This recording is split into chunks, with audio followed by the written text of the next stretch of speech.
आज की कहानी दो खूबसूरत सहेलियों की है। दोनों जो सहेलियां होती हैं एक्टिवा बाइक से घूमने के लिए एक दिन निकलती हैं। एक सुनसान इलाके में पहुंचती हैं। तभी एक जो सहेली होती है अपनी दूसरी सहेली से बोलती है कि तुम यहीं पर मेरा इंतजार करो, मैं अपने बॉयफ्रेंड से मिलकर आती हूँ। अब जो दूसरी सहेली है वो इंतजार कर रही थी और पहली वाली सहेली मिलने के लिए चली जाती है। लेकिन जब कुछ टाइम बाद लौट कर आती है और जो देखती है वो वाकई में दिल दहला देने वाला था। आखिर उस दिन हुआ क्या था, पूरी कहानी इस वीडियो में बताऊंगा, बस लास्ट तक बने रहो और देखते रहो। इस कहानी से आपको बहुत कुछ सीखने को और समझने को भी मिलने वाला है। 100% रियल कहानी है। नमस्कार दोस्तों, मैं विजय शंकर पाल। इस वीडियो को लाइक करना, चैनल को सब्सक्राइब करना। रोजाना शाम को 7 बजे हमारी एक नई वीडियो आती है, तो चैनल को सब्सक्राइब करके बेल आइकन को जरूर दबा लेना। बाकी कहां से आप लोग हमारी वीडियो देखते हैं कमेंट जरूर किया करिए। नेक्स्ट वीडियो में आप सभी का नाम जरूर लूंगा। तो चलिए स्टार्ट करता हूं। आज की जो सच्ची घटना सुनाने जा रहा हूं ये है मध्य प्रदेश में एक जिला लगता है विदिशा। 10 जून 2024 की बात होती है। विदिशा में एक रेलवे ट्रैक है, उसी के पास में दिन में लगभग दोपहर का टाइम होता है। एक व्यक्ति रेलवे ट्रैक के पास से ही गुजर रहा था, तभी देखता है कि एक लड़की है जिसके शरीर पे कई चोट के निशान हैं, यानी उसका चेहरा भी समझ में नहीं आ रहा है, लेकिन जो उसकी सांसें हैं थोड़ा थोड़ा चल रही हैं। वो व्यक्ति जो है पुलिस को फौरन फोन करता है। मौके पर पुलिस आती है और उस लड़की को हॉस्पिटल में ले जाती है। हॉस्पिटल में भर्ती करा दिया जाता है। उस लड़की का इलाज चल रहा था। लेकिन इधर जहां पर वो लड़की मिली थी वहां पर एक पर्स होता है और उस पर्स में एक आईडी होता है और एक पासपोर्ट होता है, पासपोर्ट साइज का फोटो होता है और एक सुसाइड नोट होता है। उस सुसाइड नोट में लिखा होता है कि मैंने अपने मर्जी से ही ट्रेन के आगे कूद गई थी। और उस आईडी में लिखा होता है मुस्कान और मुस्कान राजपूत, और उसमें सुसाइड नोट में ही नीचे लिखा होता है मुस्कान राजपूत। आखिरकार पुलिस सोचती है कि आखिर इस लड़की की क्या मजबूरी रही होगी कि ये ट्रेन के आगे कूद गई। अब क्या था, एक बैग भी वहां पर था। पुलिस उस बैग को जब खंगालना शुरू करती है तो उसमें एक मोबाइल नंबर मिलता है और वो मोबाइल नंबर किसी और का नहीं बल्कि मुस्कान राजपूत के भाई का होता है। पुलिस उसके पास फोन करती है और बोलती है कि तुम्हारी बहन जो है मुस्कान कहाँ पर है। तो मुस्कान का भाई बोलता है कि वो घर पे नहीं है, सुबह से निकली है लेकिन कहाँ गई पता नहीं है। तभी पुलिस बताती है कि उसकी हालत खराब है, उसे हॉस्पिटल में भर्ती कराया गया है, आओ फौरन। मुस्कान का भाई जैसे ही सुनता है फौरन हॉस्पिटल आता है। अब जब हॉस्पिटल आता है तो देखता है, जब उस लड़की के पास में जाता है तो बोलता है कि साहब ये मेरी बहन मुस्कान है ही नहीं। जब पुलिस सुनती है कि आखिर इसका नाम मुस्कान है, फोटो भी दिखाता है, पुलिस वाले दिखाते हैं, लेकिन जो मुस्कान का भाई है वो बोलता है कि मेरी बहन ये तो है ही नहीं। और मुस्कान का भाई वहां से चला जाता है। लेकिन पुलिस के सामने ये सवाल होता है कि आखिर मुस्कान ये नहीं है तो फिर ये लड़की कौन है जिसे हॉस्पिटल में भर्ती कराया गया है। और फिर एक और सवाल कि मुस्कान कहाँ पर गई है। मुस्कान अगर दिखती तो ये होता कि चलो मुस्कान है, लेकिन अब पुलिस के मन में दो सवाल, पहला कि जिस लड़की को भर्ती कराया गया है ये कौन है, दूसरा कि मुस्कान कहाँ पर है। अब पुलिस पहचान करने में लग जाती है। तभी अलग अलग लोगों से जब पहचान करवाती है तो कुछ लोग होते हैं बताते हैं कि इस लड़की का नाम तो गुनगुन है शायद। अब गुनगुन के परिवार वालों को बुलाया जाता है। उसके परिवार वाले आते हैं तो बोलते हैं कि नहीं ये मेरी बेटी गुनगुन नहीं है, वो भी निकली थी सुबह लेकिन ये तो है ही नहीं।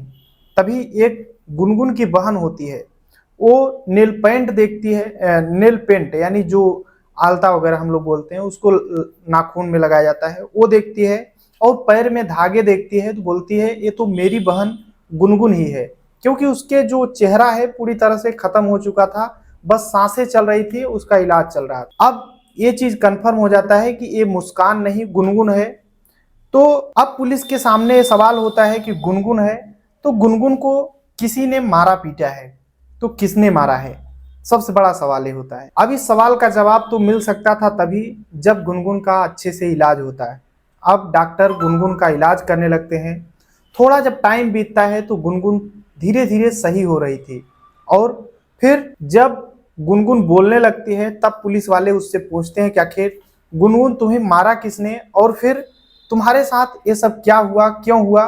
तो गुनगुन जो है वो एक कहानी सुनाना शुरू करती है। वो बताती है कि साहब, मुझे मारने वाला कोई और नहीं बल्कि मेरी सहेली है जिसका नाम मुस्कान है।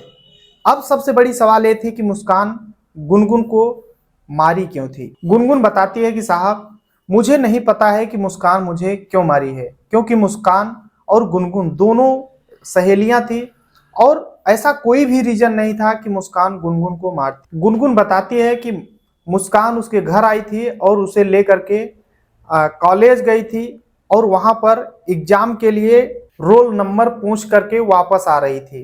वापस आने के बाद एक सुनसान इलाके में जाते हैं, और वहां पर जो मुस्कान है बोलती है कि तुम यहीं पर रहो गुनगुन, मैं आ रही हूँ। और कुछ देर बाद जब मुस्कान आती है तो गुनगुन को पीछे से एक पत्थर से मारती है। उसके बाद गुनगुन को कुछ पता ही नहीं क्या होता है, गुनगुन बेहोश हो जाती है।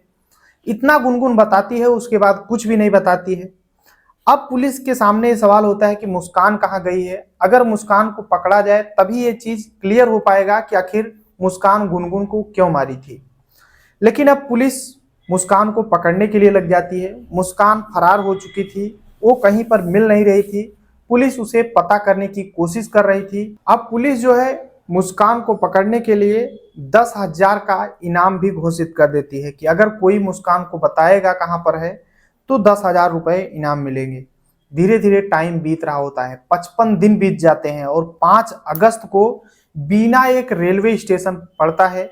वहीं पर एक व्यक्ति बताता है कि मुस्कान फोटो देख करके बताता है कि ये लड़की यहाँ पर है, और पुलिस उसे गिरफ्तार कर लेती है।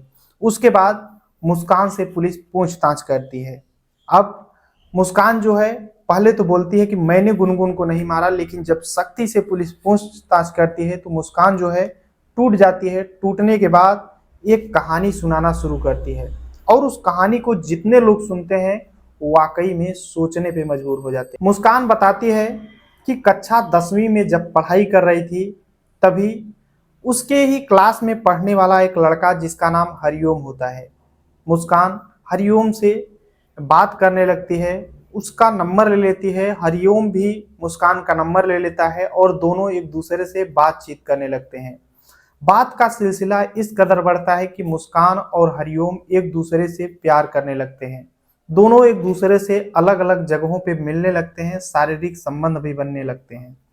समय धीरे धीरे बीत रहा होता है। अब ये लोग कक्षा 10वीं की पढ़ने के बाद 11वीं में पहुंचते हैं, 12वीं में। उसके बाद विदिशा एक गर्ल्स कॉलेज है, वहां पर जो मुस्कान है अपना एडमिशन करा लेती है और वहीं पर पढ़ने लगती है।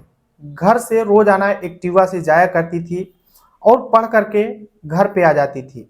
हरिओम भी कुछ काम करने लग गया था, साइड में बीए कर रहा था, लेकिन दोनों एक दूसरे से मिला करते थे। अब जो हरिओम और मुस्कान है दोनों एक दूसरे से शादी करने का वादा कर लेते हैं, जिंदगी भर साथ निभाने का वादा कर लेते हैं। तभी जो मुस्कान है हरिओम से बोलती है कि अपने घर वालों से बात करो और मुझसे शादी कर लो। जब हरिओम के घर वाले नहीं मानते हैं और मुस्कान भी अपने घर पे बोलती है कि मैं हरिओम से शादी करूंगी, और मुस्कान के घर वाले भी नहीं मानते हैं, तो दोनों एक फैसला लेते हैं। बीए सेकेंड ईयर में पढ़ाई कर रही थी मुस्कान जो है, और उसके बाद दोनों फैसला लेते हैं और घर छोड़ करके मुस्कान और हरिओम फरार हो जाते हैं। अब जैसे ही फरार होते हैं मुस्कान के घर वाले मुस्कान के खोजबीन में लग जाते हैं कि मुस्कान आखिर गई कहाँ पर। अलग अलग जगहों पे मुस्कान के घर वाले पता करते हैं, लेकिन जब कहीं नहीं पता चलता है तो मुस्कान के घर वाले पुलिस स्टेशन जाते हैं और गुमशुदगी दर्ज कराते हैं। और घर वाले जब गुमशुदगी दर्ज कराते हैं तो पुलिस अब जांच पड़ताल करने लगती है कि मुस्कान गई कहाँ पे। धीरे धीरे पता चलता है कि गांव का रहने वाला हरिओम वो भी गायब हो चुका है।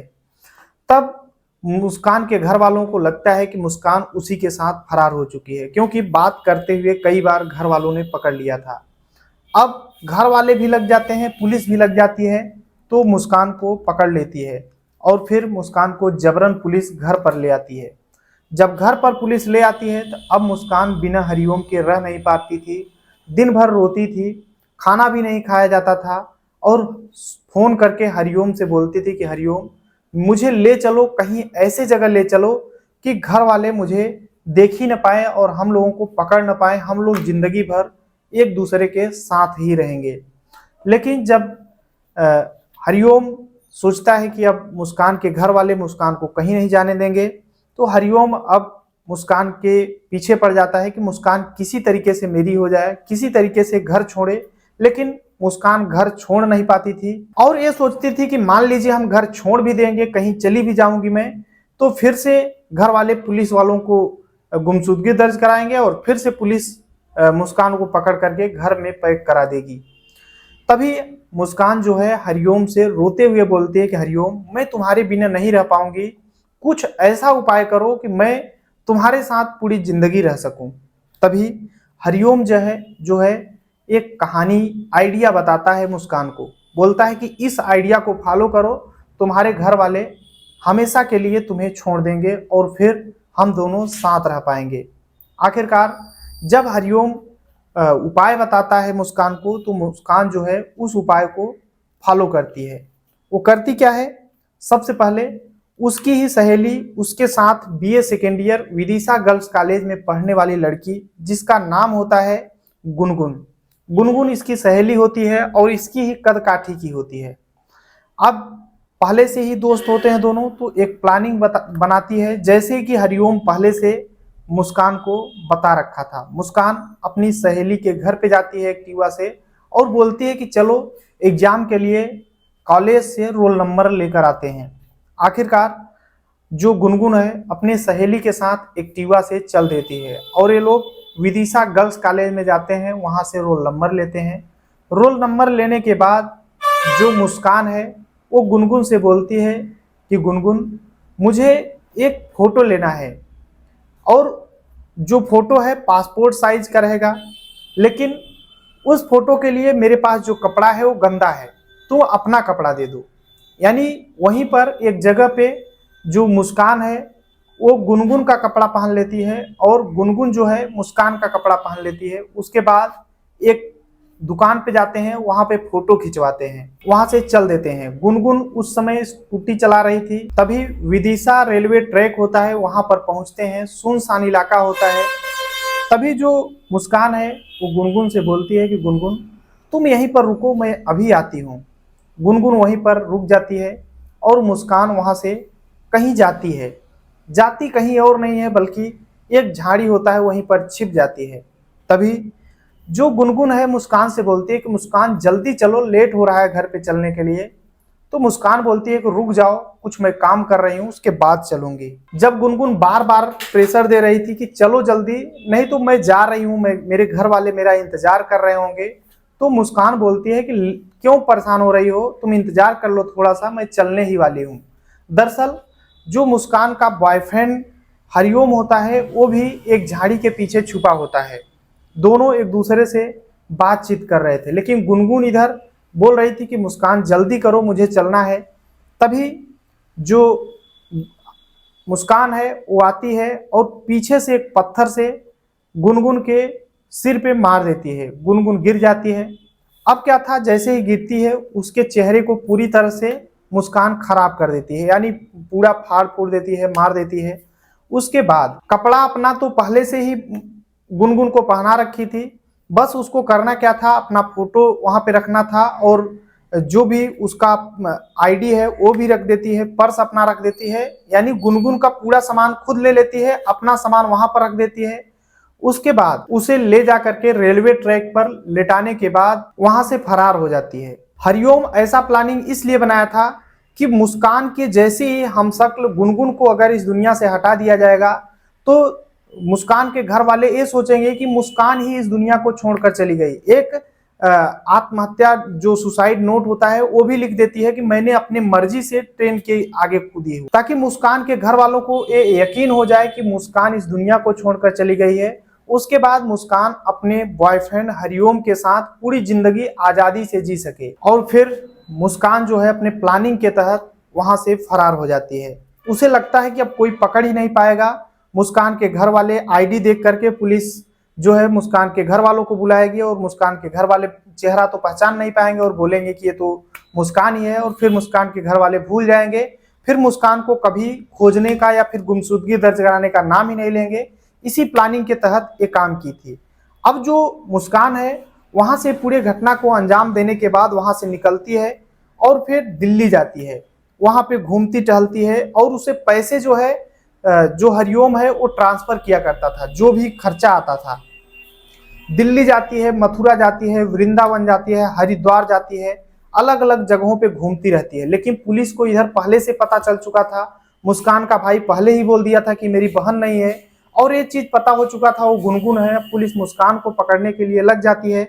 गुनगुन भी संजोग बस इस दुनिया से छोड़कर नहीं गई थी। अगर इस दुनिया से छोड़कर चली जाती तो शायद मुस्कान को न पकड़ पाते लोग, क्योंकि मुस्कान को कोई दोषी मानता ही नहीं।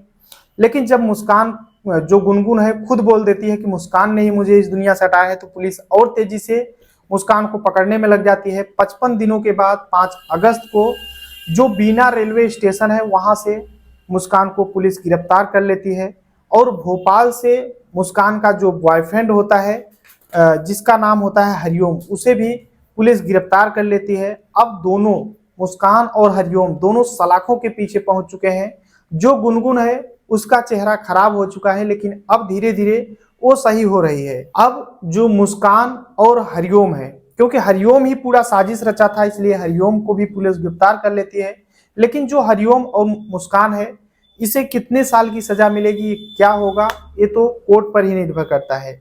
बाकी मेरी एक राय है, कोई भी अगर अपना दोस्त बना रहे हो या फिर अपनी सहेली बना रहे हो, तो सबसे पहले उसके बैकग्राउंड के बारे में जान लो कि वो कैसा है कैसा नहीं है। जो गुनगुन है ये बहुत अच्छी लड़की है, लेकिन इसे पता था कि जो मुस्कान है इसका एक बॉयफ्रेंड है, एक बार घर से भाग भी चुकी है। उसके बावजूद भी उसके साथ उसका घूमना, उसके साथ उसकी फ्रेंडशिप थी, तो ऐसा हो सकता है। तो मेरे कहने का मतलब है कि अगर कोई भी फ्रेंड बनाओ तो उसे पहले समझ लो।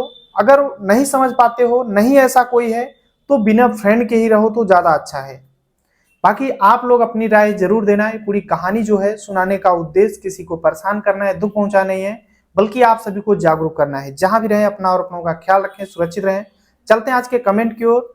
तो हरजीत सिंह हैं जो कि पंजाब से हैं, शशिकांत हैं चंपारण बिहार से, नरेंद्र पटेल हैं जो कि मुंबई से, विवेक कुमार हैं, विवेक राजभर हैं जो कि उत्तर प्रदेश से हैं, माया शंकर पाल जौनपुर उत्तर प्रदेश से, दीपक दीवाना अल्लू धाबी में काम करते हैं, अब्बू धाबी में, और बेगूसराय बिहार से रहने वाले हैं, तमीर आलम जो कि अररिया बिहार से हैं, गणपत राम बिश्नोई फगलिया बाड़मेर राजस्थान से, राजकुमार यादव जो कि बिहार से। सभी को तहे दिल से शुक्रिया। मिलते हैं इस वीडियो में, तब तक के लिए जय हिंद, वंदे मातरम।